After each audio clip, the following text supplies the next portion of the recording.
భరత్ ఒక్కడే ఇంటికాడ ఆడుకుంటాడు. మీ అమ్మ మీ నాన్న ఉంటారు. నువ్వు ఏడే ఇక రేపు పొద్దున్న నాకు ఏడే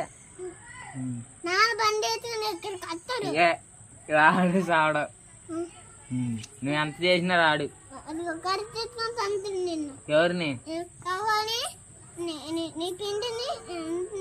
అందరినీ రమ్మని చూసుకుందాం. మరి రమ్మని మెయ్యనే మెయ్యవు ఫోన్ చేసి రమ్మని రా.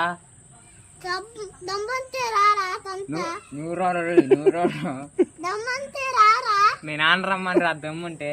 కాదు మొన్న కాదరి మొన్న సంచి తీసుకొని వచ్చినవి